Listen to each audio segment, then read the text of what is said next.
Hi, ladies. I know. I got a chance to watch the film twice. It's one of those films where it takes you the first time, Adrienne's character like absorbs you and you're feeling her pain and frustration. But the second time around, I think it was one of those where you appreciate a little further on the storyline. So, Tara, how did you come up with this concept? Because it was not your usual normal film. No, my husband and I survived a pretty bad car crash about 7 years ago. And I was very concussed afterwards. And I did have that moment where I was calling to our baby and she was ignoring me because she's a baby.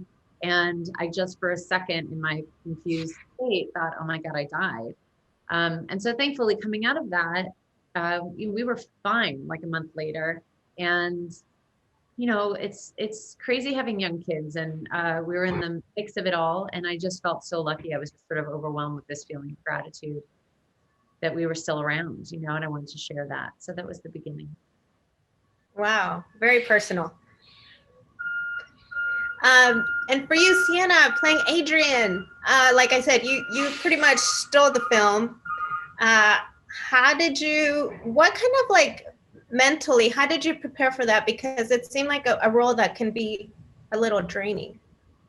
It was definitely very draining. There's not an awful lot of preparation you can do except get to the edge of a precipice and jump off. The script was really detailed. We had rehearsal time together, and I kind of looked into that confusion and disorientation that can come about as a result of a trauma. We watched movies, we listened to music, and then you just kind of feel your way into something. Like, what would that, in reality, what would that be? That kind of shock, the realization of what actually happened, that grief, like how would that feel? And it just sort of takes over. And I think it, being guided by this amazing director and having an amazing scene partner in Diego, it just, the ingredients were right. But it was really, really hard to make. It was. And talk about the chemistry you had with Diego playing Matteo. That was unbelievable. It was incredible. And the story of the love story where it's kind of like not your usual story starting from scratch and it develops, but backwards. So you had awesome chemistry. What was it like to work with him? I'm his biggest fan. I think he's an amazing actor. I've known him for a long time, so we were friends and we really trusted each other. He's open and kind and warm and collaborative. Um, it really required us to lean heavily on each other throughout, and he met me exactly wherever we needed to be. And it was intense, it was an intense thing. It doesn't always work. You don't always get on with everybody in the way that we did, but we were very fortunate that we did.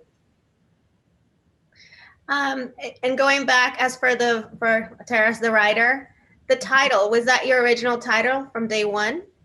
No, I mean, I think it was sort of like untitled for a little bit. Like I have a document that just says like love story on it somewhere on my computer. But I had read this Lord Byron poem, and in his time, the scientists warned that the sun was going to extinguish. And so everybody was like quite concerned about this. And he wrote this incredible poem about all the light in the world going out. And there's a line that says, the stars did wander darkling, being the opposite of twinkling. And so Wander Darkly sort of grew out of that. I just thought it was so beautiful to take something that was so sad and make it to talk about it in such a beautiful way. And that sort of felt like the crux of what we were trying to do. I love the title. At the beginning, I was like, well, that's a different title. But so that's why I had to ask. Mm-hmm. Well, thank you so much, ladies, for your time, and wish a lot of success. People are going to be watching this film December 11th.